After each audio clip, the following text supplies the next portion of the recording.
ঢালাও মামলা হচ্ছে, আগে যাচাই করুন। আইন শৃঙ্খলা রক্ষাকারী বাহিনীকে ফখরুল। সালমান এফ রহমান কোনো অ্যাকাউন্টেই লেনদেন করতে পারবেন না। পান্নার লাশ মেঘালয়ে উদ্ধার, স্বীকার করল ভারত। জানাবো মামলায় সেঞ্চুরি ছুঁই শেখ হাসিনা। এদিকে ফারাক্কা নিয়ে গুজব ছড়ানো হচ্ছে বলছে ভারত। এবং সর্বশেষ জানাবো 10 বছর পর কক্সবাজারে বিএনপি নেতা সালাউদ্দিন, মানুষের ঢল। এতক্ষণ শুনছিলেন সংবাদ শিরোনাম, এবারে বিস্তারিত। তবে তার আগে অনুরোধ থাকবে আমাদের চ্যানেলটি সাবস্ক্রাইব করে বেল আইকনটি ক্লিক করুন।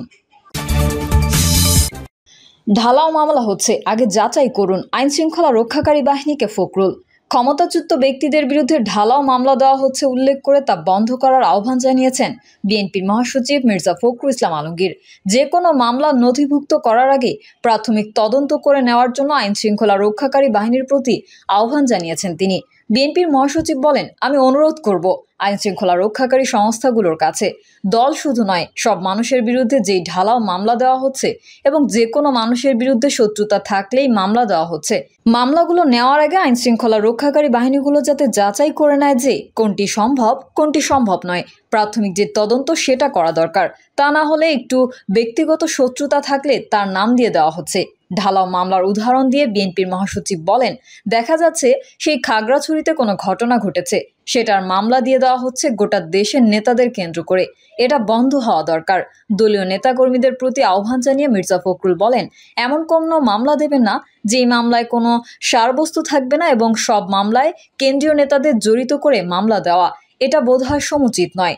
যেখানে যার সম্পৃক্ততা থাকবে সেটাই দেওয়া দরকার। এমনও হচ্ছে জেলা প্রশাসকের বিরুদ্ধে মামলা দিয়ে দেওয়া হচ্ছে, এটা ঠিক নয়। এই ঢালাও মামলা বিপ্লবকে সংহত করবে না উল্লেখ করে মির্জা ফখরুল বলেন, একটা ক্রান্তিকাল অতিক্রম করছি আমরা। এ সময়ে যতটা সম্ভব এই সরকারকে সহযোগিতা করে, প্রশাসনের সঙ্গে সহযোগিতা করে একটা স্থিতিশীল অবস্থায় নিয়ে আসতে হবে। সালমান এফ রহমান কোনো অ্যাকাউন্টেই লেনদেন করতে পারবেন না। সাবেক প্রধানমন্ত্রী শেখ হাসিনার বেসরকারি শিল্প ও বিনিয়োগ বিষয়ক উপদেষ্টা সালমান এফ রহমানের ব্যাংক অ্যাকাউন্ট জব্দ করা হয়েছে। একই সঙ্গে তার সন্তানের ব্যাংক হিসাব স্থগিত করা হয়েছে। বিএফআইইউ সংশ্লিষ্ট এক ঊর্ধ্বতন কর্মকর্তা সংবাদ মাধ্যমকে এই তথ্য নিশ্চিত করেছেন। হিসাব জব্দ করাদের ব্যক্তিগত অ্যাকাউন্টের মাধ্যমে সব লেনদেন বন্ধ থাকবে। আগামী 30 দিন এসব হিসাবে কোনো ধরনের লেনদেন করা যাবে না। প্রয়োজনে লেনদেন স্থগিত করার এই সময় বাড়ানো হবে। লেনদেন স্থগিত করার এই নির্দেশের ক্ষেত্রে মানি লন্ডারিং প্রতিরোধ বিধিমালা সংশ্লিষ্ট ধারা প্রযোজ্য হবে বলে বিএফআইইউ এর চিঠিতে বলা হয়েছে। চিঠিতে সালমান ফজলুর রহমান এবং তার ছেলে আহমেদ শায়ান ফজলুর রহমানের নামে জাতীয় পরিচয়পত্রের তথ্য দেওয়া হয়েছে।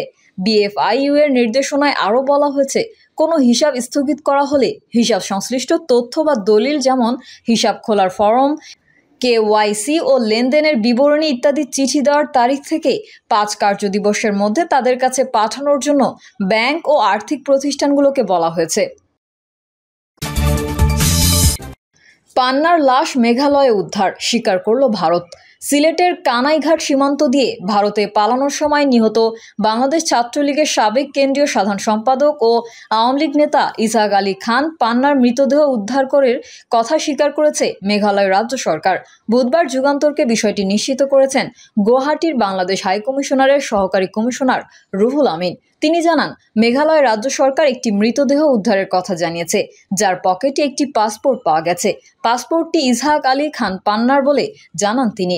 এছাড়া পান্নার নিকটাত্মীয় দুজন বুধবার মেঘালয় রাজ্যের উমকিয়াং থানায় গেলে সেখানে পেট্রোল পুলিশের মাধ্যমে নিশ্চিত হয় মৃতদেহ উদ্ধারের কথা। এ সময় তার হাতে থাকা ঘড়ি ও পাসপোর্ট তাদের দেখানো হয়। গত শুক্রবার রাতে কানাইঘাটের ডোনা সীমান্ত দিয়ে ভারতে পালানোর সময় ভারতীয় এলাকায় মারা যান ইসহাক আলী খান পান্না।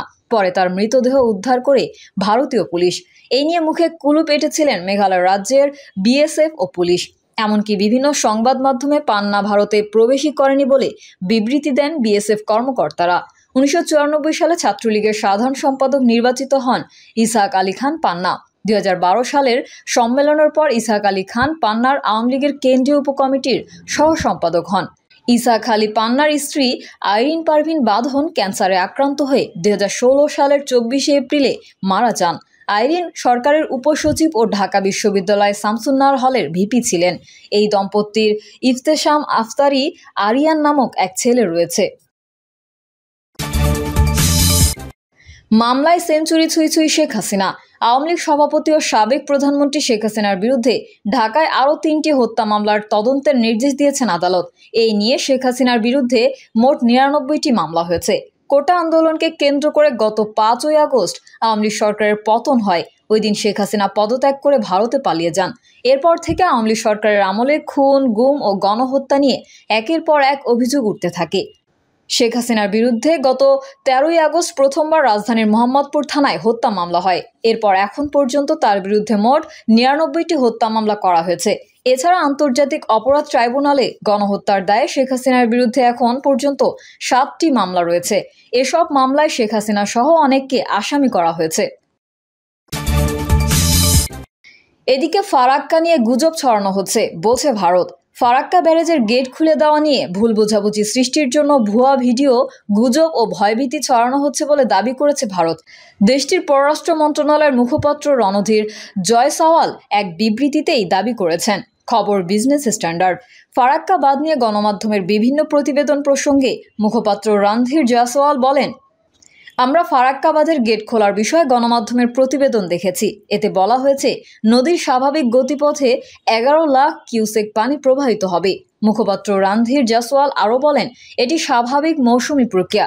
উজানে গঙ্গা নদীর অববাহিকায় ভারী বৃষ্টিপাতের ফলে পানির প্রবাহ বেড়ে যায়। জয়সওয়াল বলেন, বুঝতে হবে ফারাক্কা শুধু একটি ব্যারেজ, তবে এটি বাঁধ নয়। এটি ফারাক্কা খালে 40,000 কিউসেক পানি সরানোর জন্য একটি কাঠামো মাত্র, যা গঙ্গা বা পদ্মা নদীতে একটি গেট সিস্টেম ব্যবহার করে সাবধানে করা হয়, যখন শুধু বাংলাদেশের নদীতে পানির ভারসাম্যপূর্ণ প্রবাহ থাকে। পররাষ্ট্র মন্ত্রণালয়ের মুখপাত্র বলেন, প্রোটোকল অনুযায়ী নিয়মিত ও সময়মতো ফারাক্কা ব্যারেজের ডাটা বাংলাদেশের সংশ্লিষ্ট যৌথ নদী কমিশনের কর্মকর্তাদের প্রদান করা হয়। এবারও তা করা হয়েছে। মুখপাত্র রণবীর জয়সওয়াল বলেন, আমরা ভুল বোঝাবুঝি সৃষ্টির জন্য ভুয়া ভিডিও, গুজব ও ভয়ভীতি ছড়াতে দেখেছি। এটি শক্তভাবে প্রকৃত তথ্য দিয়ে মোকাবেলা করা উচিত। 10 বছর পর কক্সবাজারে বিএনপির নেতা সালাউদ্দিন, মানুষের ঢল। 10 বছর পর নিজ জন্মভূমি কক্সবাজারে পৌঁছেছেন বিএনপির স্থায়ী কমিটির সদস্য ও সাবেক যোগাযোগ প্রতিমন্ত্রী সালাউদ্দিন আহমেদ। এ সময় বিমানবন্দর থেকে বাড়ি ফেরার পথে লাখো মানুষের ভালোবাসায় সিক্ত হন তিনি। বিমানবন্দর থেকে টার্মিনাল পর্যন্ত 18 কিলোমিটার রাস্তার দুপাশে হাজার হাজার জনতার ঢল নেমেছিল। সব শ্রেণী পেশার মানুষ সকাল 9টা থেকে বেলা 11:30 পর্যন্ত অপেক্ষার পর তাকে ফুলেল শুভেচ্ছা জানাতে সক্ষম হন। লাখো মানুষকে সাথে নিয়ে বিমানবন্দর থেকে তিনি নিজ গ্রামের বাড়ির দিকে রওনা হন সালাউদ্দিন। এ সময় সালাউদ্দিন আহমেদ সাংবাদিকদের বলেন, প্রায় 10 বছর পর মুক্ত স্বাধীন বাংলাদেশে এসে আমার মাতৃভূমি কক্সবাজারে আসলাম। এই অনুভূতি অপূর্ব। ছাত্র জনতার আত্মত্যাগের মাধ্যমে যে বিজয় অর্জিত হয়েছে, আমাদের প্রতিশ্রুতি শহীদদের স্বপ্নের বাংলাদেশ আমরা গড়ে তুলব। একটি প্রকৃত বৈষম্যহীন, সাম্যভিত্তিক এবং সামাজিক ন্যায় বিচার প্রতিষ্ঠা করা হবে। এছাড়া মানবিক মর্যাদার ভিত্তিতে বাংলাদেশে আইনের শাসন প্রতিষ্ঠা করা হবে। প্রিয় দর্শক, এই ছিল এখনকার সর্বশেষ সংবাদ। আপডেট সংবাদ পেতে চ্যানেলটি সাবস্ক্রাইব করে বেল আইকনটি ক্লিক করুন। কমেন্টে আপনার মতামত জানিয়ে আমাদের সাথেই থাকুন। ধন্যবাদ সবাইকে। আল্লাহ হাফেজ।